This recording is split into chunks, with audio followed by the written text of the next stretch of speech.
If you go back to 2012, back in the old days, right, what you found was most companies, even though all humans were communicating via phone and email and sometimes Twitter and Facebook and LinkedIn, and they were communicating in person and texting. They were doing all these things as individuals. Most companies didn't have multi-channel strategies. Now they do. And the reason for that is because they realized that human beings do communicate in all those channels, and they had to accommodate the channels that they communicated in.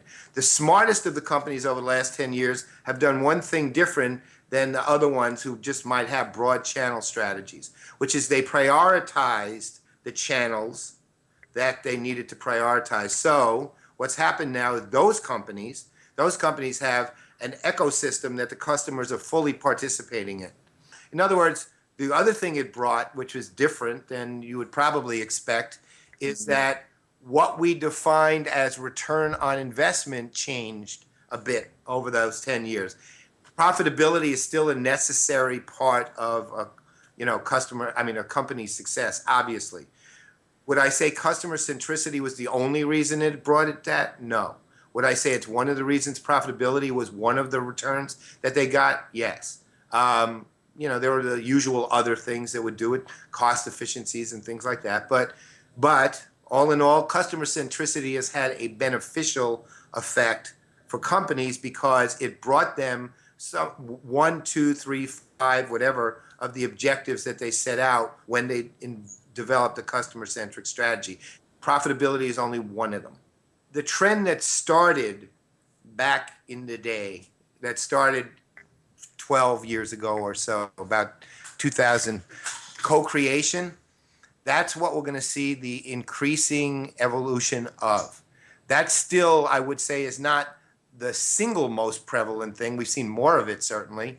But what we're going to start seeing is that a necessary part of a company's organizational structure, meaning that they built in the customer advisory committees, the feedback mechanisms, the communities where customers can co-create with the company, the compensation,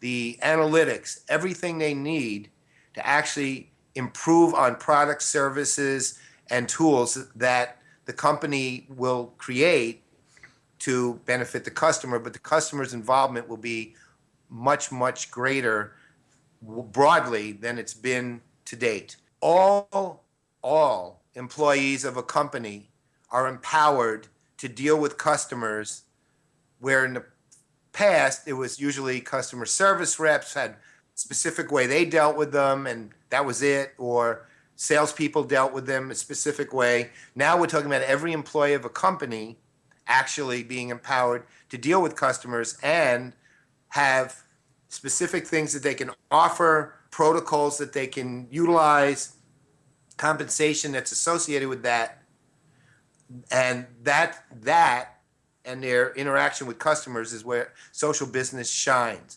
I expect that most companies that are being highly successful will have collaborative models in place with empowered employees to working with customers who are getting information transparently from the company so that the decisions they can make to collaborate with the company are intelligent. There's an irony to all this. What we've really talked about is, yes, new organizational forms, and we've talked about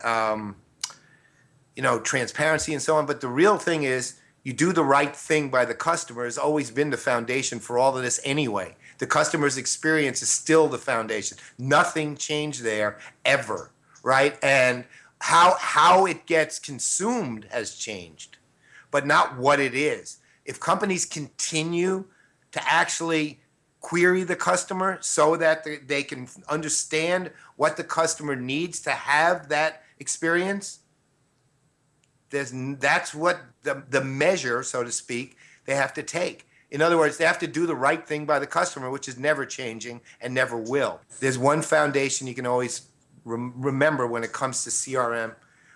We're always dealing with human interaction here. Always. And one thing about humans, which is really amazing, is that if they see the incentive, they understand it in their own self-interest, They're infinitely cooperative and infinitely collaborative and infinitely creative, right? And the company's responsibility is to actually show their individual customers what they can do for that customer that's in the customer's self-interest and at the same time meets the company's goals.